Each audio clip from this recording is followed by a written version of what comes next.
हमारे देश का संविधान कहता है कि अल्पसंख्यक समुदायों को अपनी धार्मिक संस्थाएं चलाने। जैन है, ये भी अल्पसंख्यक है, ये भी अल्पसंख्यक है इस देश के अंदर। वक्फ बोर्ड जैसी सिस्टम है तभी तो ये देश सेकुलर है। एक के लिए वक्फ की पूरी व्यवस्था और दूसरे जैन समाज के लोग, क्रिश्चियन समाज के लोग, बुद्ध समाज के लोग अलग व्यवस्था क्यों? तो प्रॉपर्टी एक है लेकिन उसकी 26 दुकानें भी हैं, तो एक कागज दे दो उसका। देखिए अभी आपने 80 मिनट बोला, अब मेरी बारी है तो मुझे बोलने दीजिए। सर मेरा क्वेश्चन ये है, जैसे कि हमारा ये इंडिया सेकुलर है, ठीक है, अभी आपने उनसे बोला कि हमें कागज दिखाइए, तो जैसे बाकी सभी धर्म के जो जमीन है उन पे सरकार का नियंत्रण है, तो इस पे क्यों नहीं होना चाहिए? आप लोग इसमें डर क्यों रहे? अगर आप सही हैं तो आप इसके सपोर्ट में खड़े हुए ना, आप इसके खिलाफ क्यों हैं? जैसे शहजाद पूनावाला पूरा देश रिप्रेजेंट नहीं करते, वैसे 2 महिलाएं सिर्फ मुसलमान औरतों को करती है रिप्रेजेंट।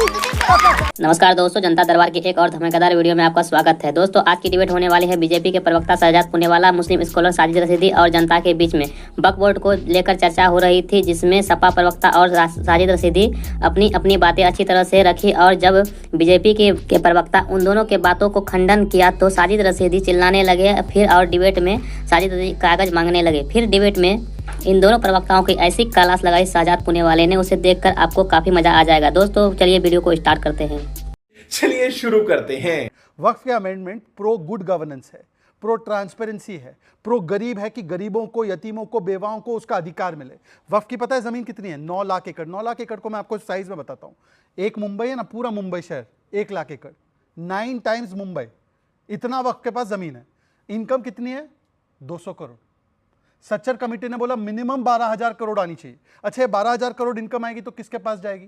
ये कोई सरकार के पास तो जाएगी नहीं, टेंपल ट्रस्ट तो है नहीं, ये जाएगी तो मुसलमानों के बेनिफिट के लिए। तो ये मुसलमानों के बेनिफिट के लिए है, और जो मुसलमानों ने, अमीर मुसलमान, जो पॉलिटिशियंस के साथ जुड़े हुए मुसलमान देखते होंगे ना, वो बड़े बड़ी गाड़ियों में आते हैं, फॉर्च्यूनर में आते हैं, बड़े बड़े नेताओं के साथ घूमते उठते बैठते, उनकी इफ्तार पार्टी में टोपी लगा के नेता जाते हैं, उनके साथ बैठकर वो लोग ये लैंड हथियाना चाहते हैं और ऑडी पौने दामों में बेचना चाहते हैं। इसीलिए वो इस संशोधन के खिलाफ है। पर मैं आखिरी बात छोड़ना चाहता हूं, बाकी सब छोड़ दो, दिल्ली की घटना बताता हूं। डीडीए की जमीन 2016-17 में आम आदमी पार्टी की सरकार बोलती है हम फ्लाईओवर बनाना चाहते हैं, रानी लक्ष्मीबाई का स्टैच्यू हम हटाना चाहते हैं, उसको प्लेस करना है कहीं और। एमसीडी और डीडीए बोलती है हमारी एक पार्क है उसमें लगा देते हैं, सब लोग बोलते हैं ओके जी ग्रेट। वक्फ बोर्ड आते हैं, कहता है ये पार्क हमारा है, रानी लक्ष्मीबाई की स्टैच्यू नहीं लगेगी। कल हाईकोर्ट ने बोला है, और रानी लक्ष्मीबाई के स्टैच्यू से भी इनको प्रॉब्लम हो चुकी है। बताइए रानी लक्ष्मीबाई के स्टैच्यू से क्या समस्या हो सकती है? सच्चर कमेटी रिपोर्ट ने पैरवी की थी कि नहीं वक्फ के अमेंडमेंट की? जी, वक्फ के वकील आप हैं ना यहाँ पर? मैं वकील नहीं हूँ, वकालत कर रहे हैं ना उसकी? हालांकि इनका कोई उस पे स्टेक नहीं है, लेकिन मैं वकील नहीं हूँ। नहीं, वो बेनिफिशियरी है। मैं वकील नहीं हूँ। स्टेक क्यों है? एक सेकंड, आपने क्या बोला सर? क्या बोला? इनका क्या स्टेक नहीं है? अब देर में समझ में आया, आपकी बत्ती बाद में चली। मैं कह रहा हूँ वक्फ बोर्ड, मुसलमानों ने अपनी जमीनें वक्फ की हैं अल्लाह के कौज के लिए, गरीबों के लिए, चैरिटी के लिए। बाकी किसी का स्टेक क्या है? खाओ मां कसम। तिरुचिरापल्ली में जो मैं बात बता रहा हूं तमिलनाडु की, वहां पर पूरे गांव पर 2022 में दावा ठोक दिया गया। वहां पर 1500 साल पुराना मंदिर है, उस पे वक्फ ने दावा ठोक दिया। तो क्यों हिंदुओं का अधिकार नहीं है अपना मंदिर बचाने का? कमाल की बात कर रहे हैं आप। इनका क्या मतलब है? इनका क्या मतलब है? इनका क्या मतलब है? अरे ये तो जैन है, जैन है, ये भी अल्पसंख्यक हैं, ये भी अल्पसंख्यक हैं इस देश के अंदर, ये जैन भी अल्पसंख्यक हैं, और उसकी किसी अदालत में सुनवाई नहीं होती। ऐसा कोई एक्ट नहीं है। आप देखिए ये अफवाह फैला रहे हैं। 1995 जैसा मैं एक मिनट अमीश जी, मैं एक शब्द नहीं बोलूंगा। अभी ये कोर्ट कर रहे हैं दिल्ली हाई कोर्ट का। एक सेकंड, और इस देश के जैन, अगर ये देश के जैन इकट्ठे होकर अपनी वेल्थ को एक्युमुलेट कर ले, तो अगर वो अपना पैसा बाहर निकाल दे तो पाकिस्तान की पूरी जीडीपी सामने आ जाएगी। इतना पैसा है इस देश के जानों के पास। क्या बात है सर, क्या बात है सर। आपने शुरू में सवाल उठाया कि एक सेकुलर देश में वक्फ बोर्ड क्यों? वक्फ बोर्ड जैसी सिस्टम है तभी तो ये देश सेकुलर है। हमारे देश का संविधान कहता है कि अल्पसंख्यक समुदायों को अपनी धार्मिक संस्थाएं चलाने, धार्मिक संपत्ति का प्रबंधन करने, विचार, अव्यक्ति, विश्वास, धर्म, उपासना की पूरी स्वतंत्रता होगी। अगर हम उसे घुमा फिरा के कैसे भी सीमित करते हैं या उस पर सवाल उठाते हैं तो हम देश के सेकुलर ढांचे पर सवाल उठाते हैं, हम देश के संविधान पर सवाल उठाते हैं।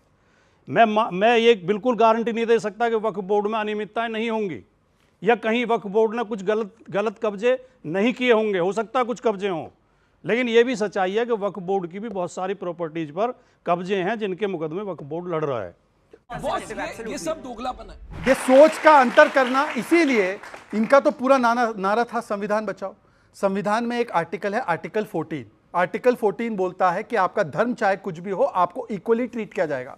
तो स्टेट एक के लिए वक्फ की पूरी व्यवस्था और दूसरे जैन समाज के लोग, क्रिश्चियन समाज के लोग, बुद्धिस्ट समाज के लोग अलग व्यवस्था क्यों? अच्छा, वक्फ कानून में बनाइए, वक्फ कानून भी बनाइए, कोई समस्या नहीं। वक्फ कानून में है कि लिमिटेशन एक्ट जो बाकी लोगों पे अप्लाई होता है कि एक समय के बाद आप केस नहीं कर सकते, वो लिमिटेशन एक्ट वक्फ पे अप्लाई नहीं होगा। Oman, Saudi, Iraq, Iran, Libya, ये देशों में भी ऐसे वक्फ के कानून नहीं है जैसे भारत में कानून बना रखे हैं भाई। और आखिरी बात जी, 2 बात, कांग्रेस का बहुत अच्छा है, समाजवादी पार्टी तो चलिए बाद में आई, कांग्रेस ने ये सारी जड़ शुरू की है। कांग्रेस ने 2 कानून बनाए 1990 थे शहजाद भाई। हाँ, मैं पहले पार्टी से आई। मेरी तो आंखें खुल गई तो मैं तो निकल के आ गया, आप अभी चले गए, बताइए। मेरी तो आंखें खुली। दूसरी बात, 2 कानून उन्होंने बनाए। 2 कानून कैसे थे कि यदि अमीश देवगन चाहते हैं कि वो अपने पूजा पद्धति और पूजा को करने के लिए एक मंदिर में चले जाए तो मंदिर पे क्लेम नहीं कर सकते 47 के बाद। पर अगर मुसलमान, अगर ताहिर, तस्लीम रहमानी है, साजिद रशीदी है, किसी भी प्रॉपर्टी को वक्फ के माध्यम से अपनी प्रॉपर्टी बता दो, वो प्रॉपर्टी हमारी, फिर लड़ते रहो, केस कागज लेकर घूमते रहो। ये दोहरा मापदंड है कांग्रेस पार्टी का कि आपको अपना धार्मिक अधिकार नहीं मिला और इनको असीमित अधिकार मिल गया। ये नहीं हो सकता। 1954 में वक्फ एक्ट बना, उसके बाद सरकार ने एक कमेटी बनाई जिसने सारी संपत्तियों का ब्यौरा 1966 में सरकार को सौंपा और ये बताया कि ये संपत्ति इतनी ये वक्फ की संपत्ति है। 1970 में एक गजट आया, ये गजट की कॉपी में लाया हूँ, इसमें ऊपर भारत सरकार लिखा हुआ है, वक्फ बोर्ड नहीं लिखा हुआ है। और ये असीमित नहीं, सीमित है, समझ लीजिए आप इसको। भारत सरकार ने 1970 में गजट पेश किया और गजट में तमाम स्टेटों को के वक्फ बोर्ड जो थे उन सबको बताया कि आपकी हर स्टेट में ये संपत्ति है, आप इसकी देखरेख कीजिए। ठीक है सर। 2 चीज़ें सामने आई, एक तो ये असीमित अधिकार और एक ये प्रॉपर्टी 3.5 लाख से 9 लाख कैसे हो गई। वो हुई ऐसे, जब 1970 का गजट बना तो मस्जिद फतेहपुरी एक थी, एक प्रॉपर्टी थी।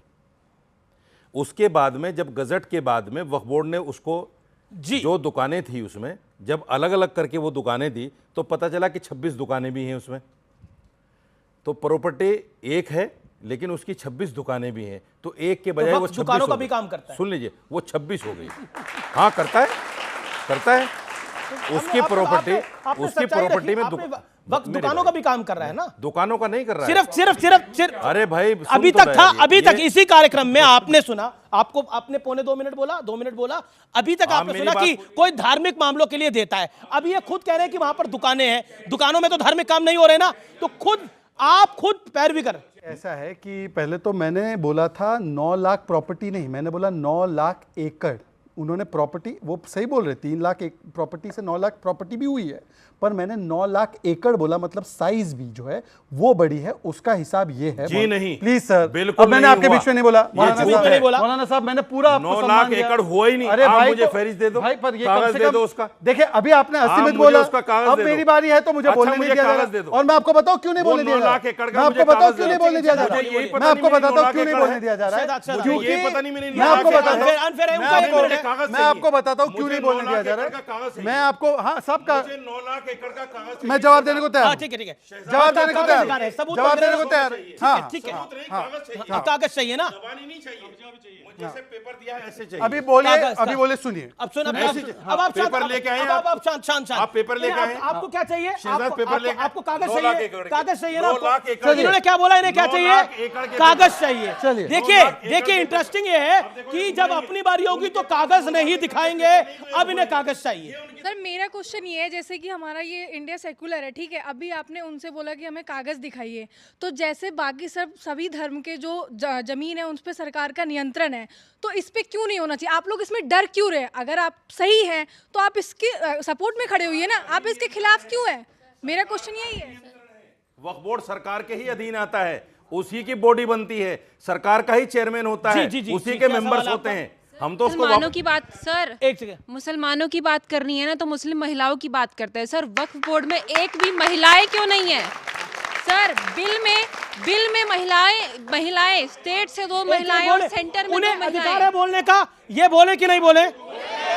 बोलने का अधिकार है, बोलने जी। मुझे मेरा अधिकार है, मुझे बोलने दीजिए।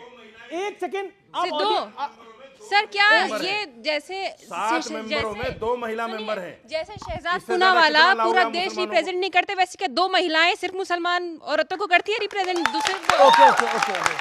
ओके राजकुमार भाटी, एक सवाल है कि वैसे तो आपको मुल्क सेकुलर चाहिए, लेकिन सेकुलर देश में वक्फ क्यों?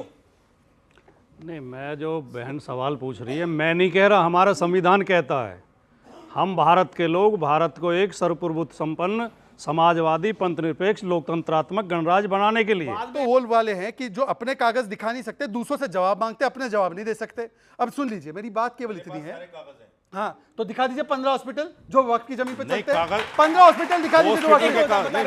15 हॉस्पिटल, 1 मिनट का टाइम है। 15 हॉस्पिटल, 15 हॉस्पिटल, 1 2 3 4 5 स्टार्ट। जिस दिन आप 9 लाख एकड़ के कागज दे देंगे उसी दिन दे दूंगा। जिस दिन ना आ गए ना, जिस दिन पे चलिए आइए। दोस्तों वीडियो को अंत तक देखने के लिए धन्यवाद। आज का ये वीडियो आप लोग को कैसा लगा, आप लोग कमेंट सेक्शन में अपनी राय जरूर दे सकते हैं। साथ में अगर आप लोग हमारे चैनल को अभी तक सब्सक्राइब नहीं किया तो सब्सक्राइब जरूर से कर लीजिएगा। चलिए मिलते हैं कोई और लेटेस्ट वीडियो में, तब तक के लिए जय हिंद, जय भारत, वंदे मातरम।